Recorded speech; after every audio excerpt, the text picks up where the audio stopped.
So welcome to the Average Dad channel. This is video number 2 of the vintage fender build.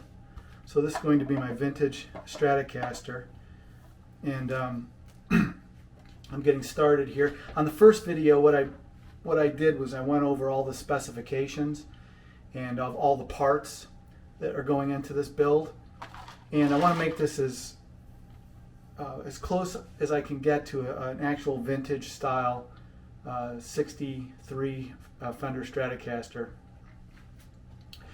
And also, already you can see, I think that it already looks beautiful. I mean, I think that the body is wonderful. This is Guitar Fetish, all the parts. The neck is just absolutely, I just think it looks fantastic. And the bridge is a vintage style bridge with the vintage width between the strings. And I want to see how this is going to go together. So the first thing I need to do is kind of lay it out and take a look at it. And in order to set the bridge and get the neck set, I want to get the tuners in first, because the neck and the tuners and the strings is how you kind of just line everything up and make sure everything's going to intonate properly and the alignment is perfectly set. And then I'll go ahead and drill the holes for the neck. So the first thing I need to do, however, is remount these holes in the headstock a little bit, because these ferrules, these are Wilkinson tuners. It's like a vintage style tuner, and they have ferrules. And these holes have a little bit of lacquer in them, and they're a little bit undersized. And I want the ferrule to basically almost fit a little bit tight, but I almost want it to just be able to push it in with my finger and have it snug.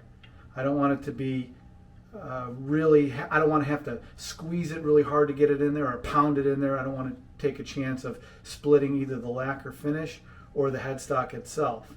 So I know a lot of people would use a reamer in order to do this, but with a reamer, I'm afraid I might chip the edge of the holes, I might chip the lacquer finish. So what I'm going to use is just a regular rat tail file, they call it. But it's basically a round file. This one's kind of a coarse file for wood.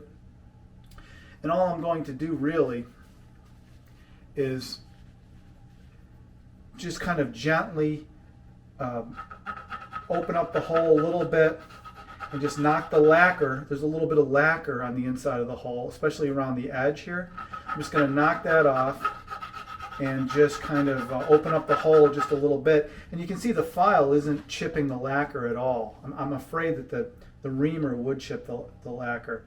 So, the first one I have done, and it just about, I can pretty much just push that in with my fingers. I don't really have to apply too much pressure. I don't even think I'll need a pair of pliers. So I'm just going to open up these holes, just do it really gently. Try to just kind of, hit the top edge and not hit the bottom edge with the file, because I really don't want to chip the lacquer on the bottom. So I'm just going to give it a, that kind of a action, and then try to get the ferrule, so the ferrule is just basically, I could just basically push it in with my fingers. So that's what I'm trying to get to here. I don't know if you can see that. So try to bring it over here. So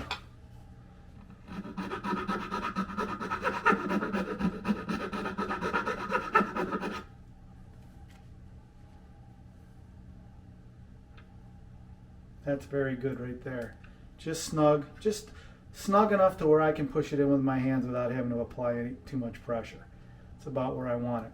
Now you can see this one I haven't done yet, and the ferrule just kind of sits on the top, and there's just no way it's going to go in.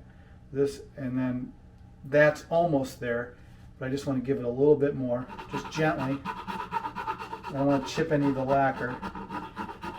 Just give it a little bit. That's a pretty coarse file, so it works pretty quickly. And that's about it right there. I'm pretty close.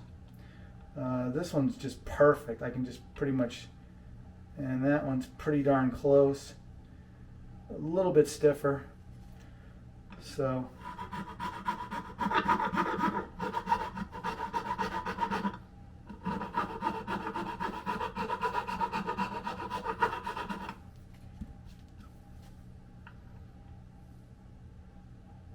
that's really pretty good right there. I'm just going to finish that up and I'll be right back. Okay, so I found the smallest bit I could find. Actually, I wanted to use a variable speed Dremel tool, but the chuck is just too big for the drill bit. So I'm going to have to go with this full-size drill, which it's not full-size. I mean, it's handheld, but it's not overly large, but it's bigger than what I'd like to apply to this job. So what I did was I figured out how my depth from the screw, and I'm not even going to probably go all the way. I mean, I think this, 3/4 of the way of the depth of the screw is probably good enough, and then the screw can thread itself in the rest of the way. But that's as deep as I'm going to go right there. And this is a variable speed drill, so I can start off slow and just kind of gain power there, gain momentum. I mean, but what I am going to try to do is keep this as flat as I possibly can, and keep this at a perpendicular as much as I possibly can. And I'm just going to drill, 3/4 of the way. That's it.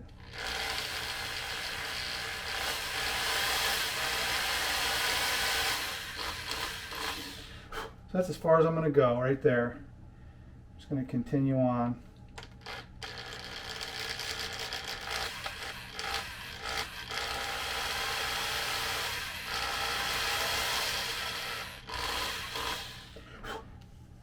Really don't like doing this, but I guess for vintage tuners, this is what you have to do.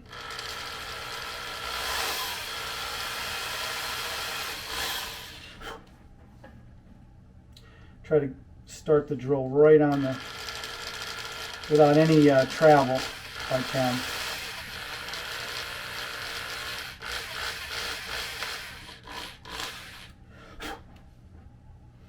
Let me test that hole. That hole should be absolutely perfect, and it is.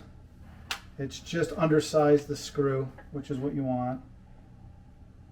And I'm going to stay right on there.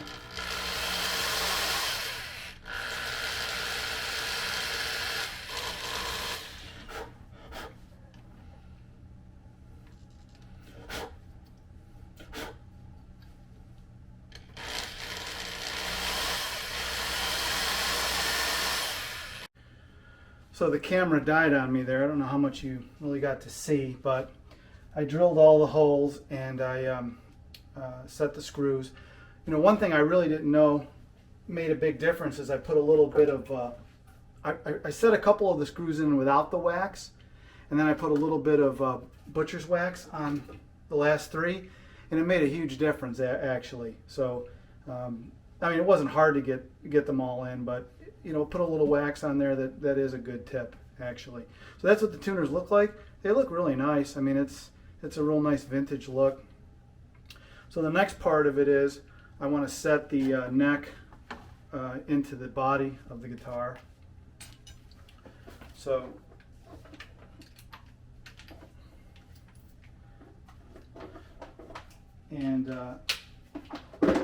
I want to make sure that everything lines up before I do that.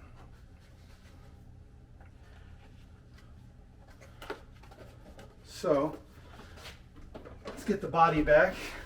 Here's that beautiful seafoam green body. Just looks fantastic. It fits in the neck pocket absolutely perfect. Here's the bridge and the saddles. I think it needs to go all the way forward. I don't know if you can see all this. So I want it forward so it can rock. It's a tremolo. I don't want it back so it's hitting. So, but I wanted to check the intonation also to make sure that we have the right distance here. So I think what I'll do to do that actually though, instead of stringing it up, I'll probably use some thread. So I'll show you how to do that here in a second. So let me just get some thread. I'll be right back. So here's a nice little trick for neck alignment. Just use some thread, and the nut is already on the neck here. So the nut came with the neck and it's already lined up and pre-cut. So if I just go on the high E string, and on this saddle, on this bridge, these saddles have some room for the string to travel. So I want to hold the string right over the holes where the strings will actually come up through the bridge. So I'm going to hold it right over the hole. That's probably about where the string will go. And you can see that the string is in a good spot. The bridge doesn't really move too much in that route, so it's pretty good tolerance. And you can see that the string is right at the edge of the fretboard, which is nice. And it's equidistant from the nut all the way to the saddle. The string is equidistant from the edge of the fretboard. And then on the the low E, right over the hole where the string will come through, it looks pretty good. It's pretty equidistant. Now you have to remember, this is vintage specs for the saddles. So the saddles are the string width here is actually a little bit wider than probably what you're probably used to playing. So foreign guitars and some of the narrow, the newer Stratocasters have the narrow spacing. I believe that's 10.5 millimeters between the two strings, and this is 11.2. So this is a little bit wider. Some people like it a little bit wider because they feel like they can pick and play with their fingers a little bit more. Other people don't like it because they feel like the string is going to fall off the edge of the fretboard. But I really want to give it a try because I have kind of large hands, and I think the wider string spacing will be something interesting and something different that I've never tried before, and I want to see how it's going to work out. Now I think, well, one thing, these frets are really to the edge of the fretboard, and they're really nicely finished. So I don't think I'm going to really have a problem. I think it's going to work out just fine. So it looks to line up almost perfect as long as I keep the neck all the way to this side of the channel, and it just fits in there absolutely perfect. It doesn't really move. So as long as there's not a heck of a lot I need to do here. I mean, it's pretty much been built for me at this point. Thanks, Guitar Fetish. Yeah, it's pretty much right there. So that's what it's going to look like. One thing I do want to do, though, I want to measure 25.5 inches to where the string cascades over the saddle, because I want to make sure that we're good there as far as intonation on the high E. So what you want to do is you want to measure from the fret side of the nut, to where the string would cascade over the saddle. So I've got the bridge in the saddle all the way forward, and I'm going to measure from the fret side of the nut, from the high E string, and I'm going to use I'm not going to use this part of the tape measure. I'm going to start from the 1. So let's see what we have here. 26.5. It's dead on. It's right there. And again,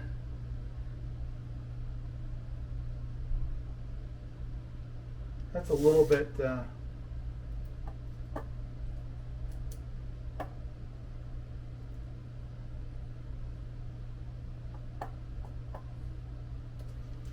let's look at that again. So that's, oops. So since I'm not using the first inch, it's going to be 26.5 inches. So scale length is 25.5 inches. So 26.5 inches right on the high E. I mean, it's right there. And that's what you want, because the high E is probably going to intonate right at 25.5 inches, and everything else is probably going to intonate somewhere longer than 25.5 inches. So let me go back to the low E string. It's a